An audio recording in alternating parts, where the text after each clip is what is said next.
All right, Prashant Jain joins now. Always delight to get his thoughts, and especially at this turning point when the world seems to be in some kind of a panic mode. And Prashant has seen many of these cycles in his experience of managing money for over 30 years. Now he's seen even worse pain points: 2009, 11, 2008, 2020, and at a time when the price action is reminiscent of what has happened in 2020 and 2008.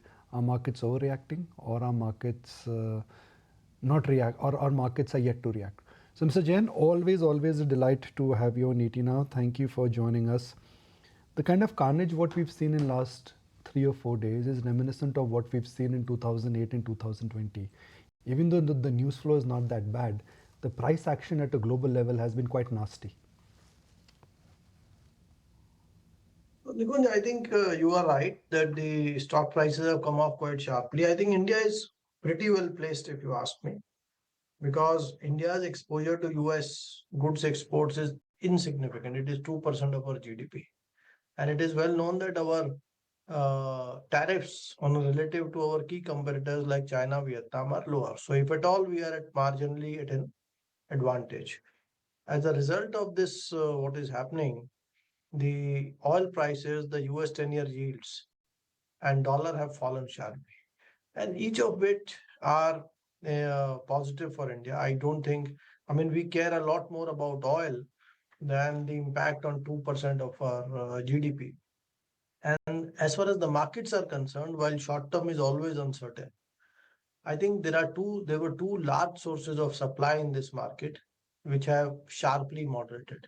One was the primary market. We are all aware that investors have lost considerable money on capital raising in last 6 months.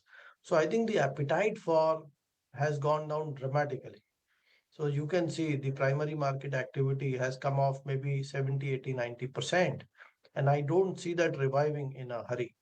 So that source of supply of new stock is gone. I think FI selling will has moderated considerably. It will moderate even further. The US markets are now underperforming other global markets after a very long time. So therefore, I feel that fund managers would look to rebalance their portfolios. And let us ignore what happened yesterday. That was a big development. But over next few weeks, I would expect even foreign flows should outflows should moderate sharply. Who knows? They may even become buyers. I think everyone knows that India is the world's one of the fastest growing economies. Our fundamentals have not been impacted. Our relative competitive position is improved. The fall in oil prices is clearly going to benefit us. And above all, I think the valuations have turned a lot more reasonable. India's Nifty is now trading close to 17 times calendar 26 earnings, which is reasonable even for a 10 to 12% earnings growth, which I feel is a realistic estimate. See, one thing which has changed sharply over last 1 or 2 years is the gap between India and US yields has collapsed. If you go back few years, this gap used to be 4 to 6%.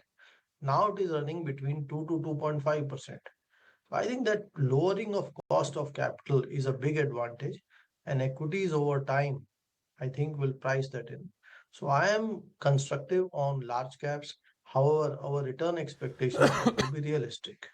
I think 12 odd percent is a reasonable return for Nifty over 2 3 year period on a compounding basis. Small mid caps, I would still be extremely cautious. So let me stop here and for any follow up questions that you have. Okay. You know, just to bring a point to our viewers that if anybody would have said 12% a year ago, it would have been considered as dull and boring.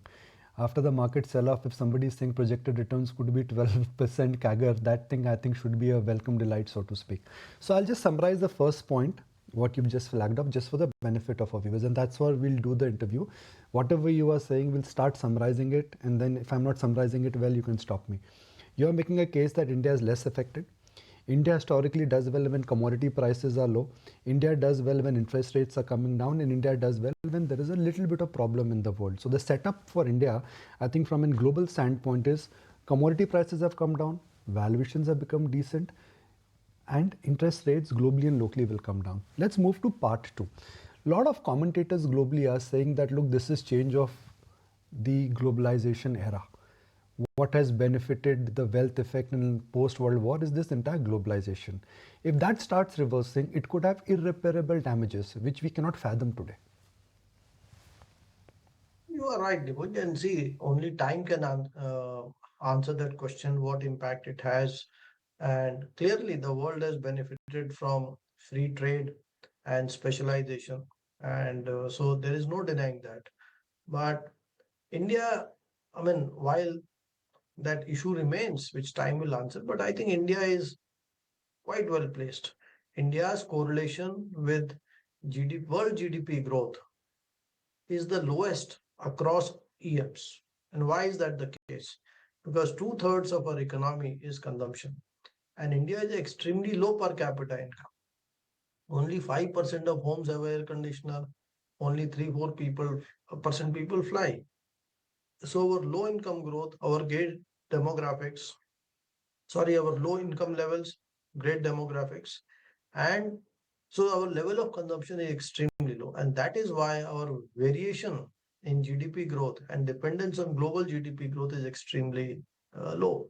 Second, India is not a good exporter of goods. We are a good exporter of services. Service exports are less volatile than goods exports. That is the second reason. And third, we are a commodities importer. So that again, uncertain economic times, it helps us. So net, I feel that while what is happening could be marginally negative for world economy, but our impact should be very minimal. Let me give you one more example. See, India's export share in manufacturing is so low that 80% or thereabouts of our growth in exports in goods should come from market share gains. At this low base, insignificant base, if you start relying on world GDP growth to grow your exports, that would mean we have failed. If you look at last 30 years, our software service industry has grown massively. You cannot recognize it how it was 30 years back and where are we today. How has it grown so much? It has grown almost entirely or 70 80% through market share gains. So I think India should do everything possible to increase its competitiveness. Government is alive to this opportunity. They are supporting the industry.